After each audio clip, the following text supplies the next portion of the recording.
بسم الله الرحمن الرحيم.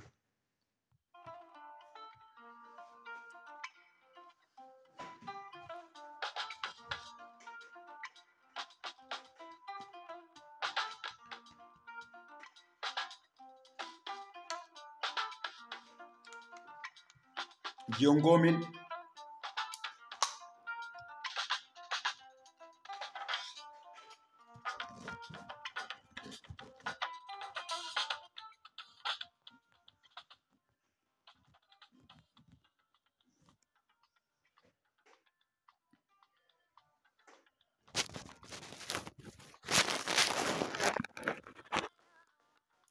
assalamu alaikum badin gambe no le momo be kontone toni kontona anal badi malon Hamza Bayo from Nyamena Sodokoy la fa kachala bila la fa kachala kula mu yala kumata baki wolon fa ko woti fa bila fa kachala wala nde kule njakal la fa ka mol nyinen ka mol senna ideal fo because kule be kerin dan del gambe no lu namol ya understand intema understand so fonse dia mala dal because na YouTube channel wolon ko kunna da mu yala dun danyo ka bonda Senegal ya dum bal trela nimul fanal be interview sot la ñu ko la ko mol ñinin kala Italy ja inshallah nimul be ñoka wo wedam Napoli lon o Benevento anywhere rek ba trela na fuda jere ni sa fuda no dam pour ka ñinin ka ro kala gambe nol bi jam mol be fa kan wato wata ñinan ñun 2020 sonkon gambe no mum fata Italy jam more than 15 people 2016 ñol 2017 18 ñol ma happen ba ñina en 2020 mu jama bale fata Italy kono jam so aku ende jakalle so lafta ka ñinen ka do ka bari be misir mollati na lo ne namuna wato sido ka fale bari ñafta ka lo ne sa ñim mo jama bi ka fanja ñamendo din adu jama bi mu ka sasa fan imu ka sasa e kada do ko la ne tata do ko la ne la fano e ke wudrek ye fa abal fa war gambe fo ningol be fa kan Italy jam bakele so na masa kunda nyanda ka ko jibe na masa kunda nyanda ka ko kiskis karkilin karfula fure keso be jela gambe karkilin karfula fure keso be jela gambe masa kunda fon airport do e nyanda ka kol fon ba confirm woto fure kes jolle botna nyina Italy banko ka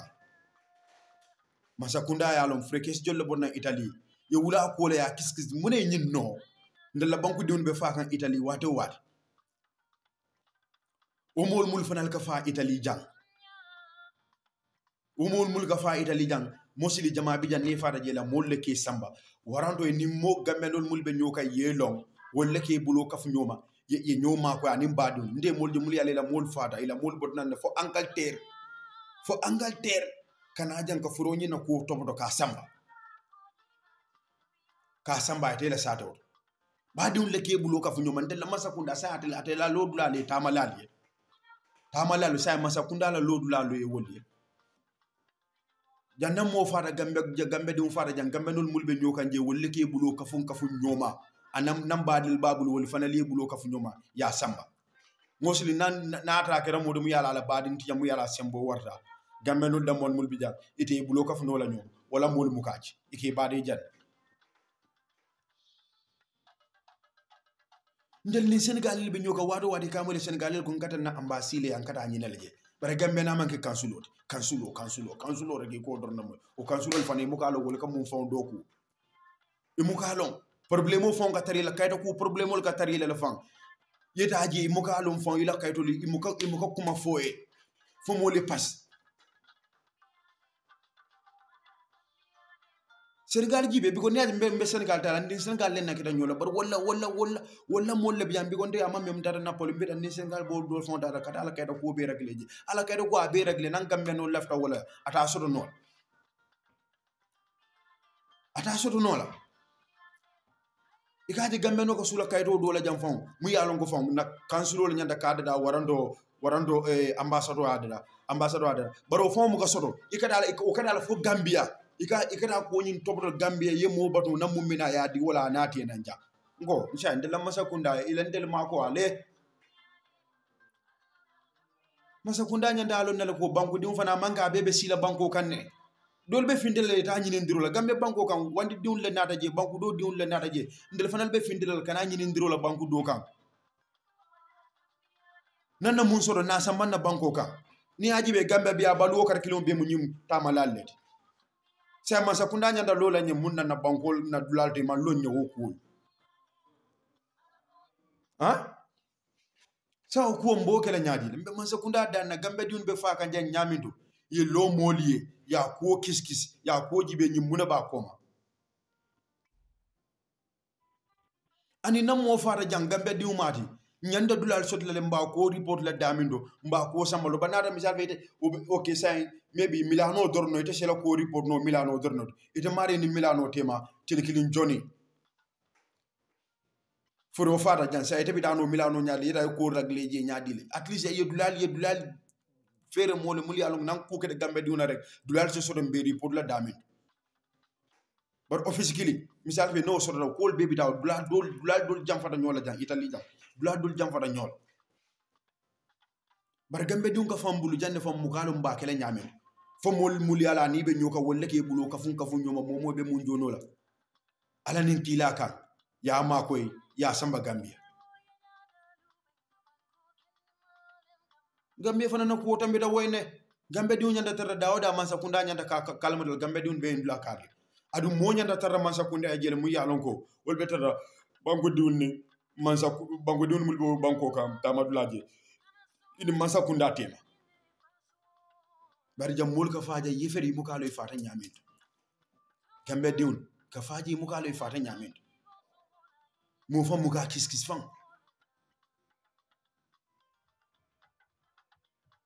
abal fa warta moli la life risky binata jam fanam pour que family da handi kela mol da handi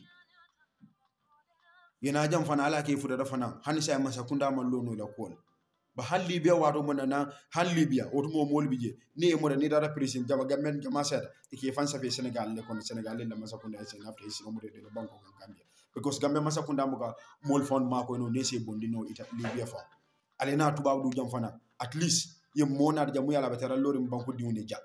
baro mo fon man sotono hana soto da fon imu kan na hajoli imu ke jarano mol ka fambulu je ka tarambulu jaw nyama fon mol mul yale ni be nyoko ma fon wala ka bulo ka fu nyoma ka makoy ka mari makoy ka samba Gambia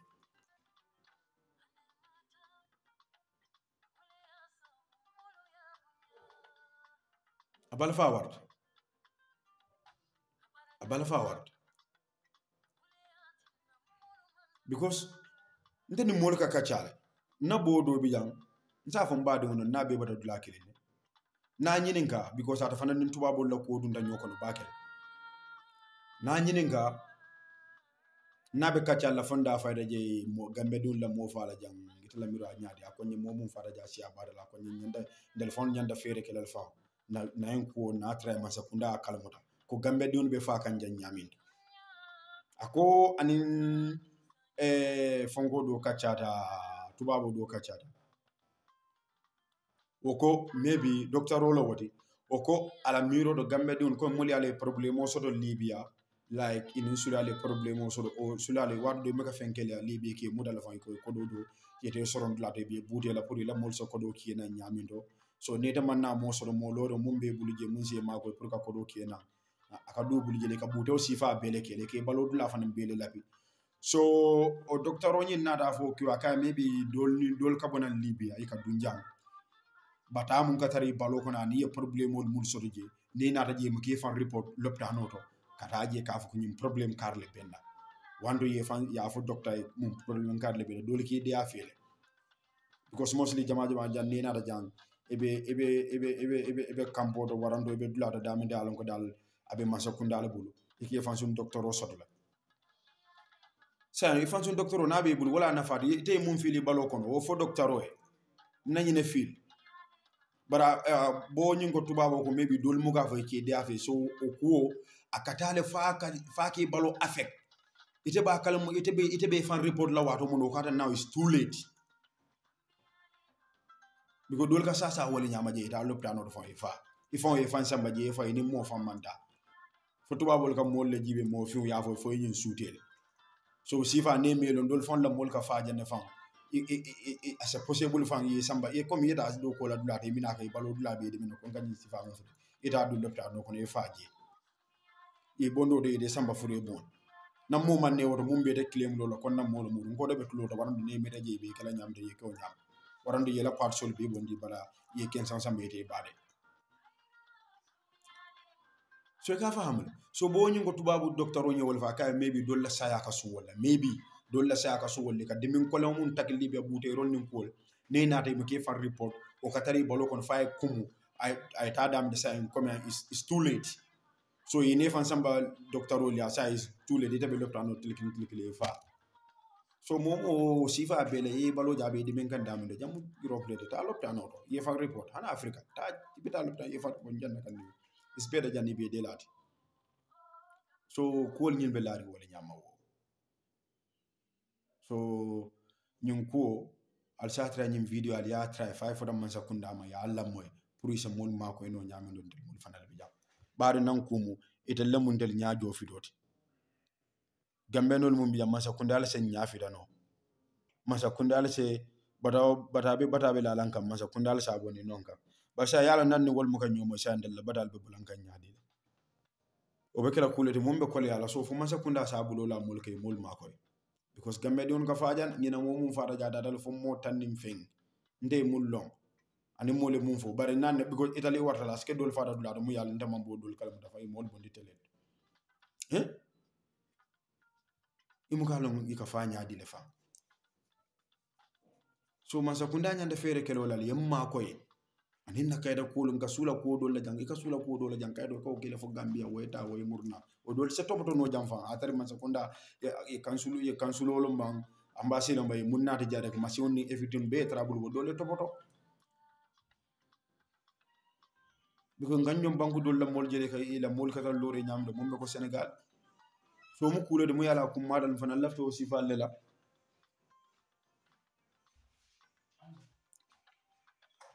so mbe mo be konto ne toni konto na ali banna juice folo man kan su ka okay it's okay so pol bol nyam so fansa tray ma sakunda ba mol kamala ya so yin video nal sano ala forward ay ta fay for adam baro fama ala man ala man sakunda isalum be mun kono ja amandar so ne ari jande gambe no bulde because ko jama bi yentel lakta wala jande nyanta ko mun soro na man sakunda nyanta ka lo mun kenye so abala fa war batale wo dum fanal mu gambe dum le nga fofé ñine ñanka be samba jël mbali bi jëm faali bi jëm ko tol bi jëm do kol bi jëm dal ga fofé ñine renka be samba afrika so way man sakunda to lo lantel la problème mo la jam ndel man sakunda be be gambe do ko malan jolle korda ma jollo gab man sakunda fo mo bu ñu mallu gambe yobbo bu nje na ñiata kerke nan kemelo 75 be mo mala onet just 25 wala molti muli ake gambia be boda jele na lon mu yembe na lon so nan be o lon na jam masakunda fana nya adu masakunda alon ne ko mum de la problème bari masakunda mum be je tamala ko tol mat bara afon ko aka boso fali malo fo 12 times fo jol yo aka wado mun sina man wado woro fonsi so ade nyanda alon el jam mul ka ko do so de nyaadi adam baro anyanda ka lon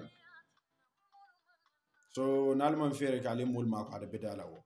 be mo be konto no toni konto na nal bad malo hamsa bayo from nyamina so do koy wallahu gambia respect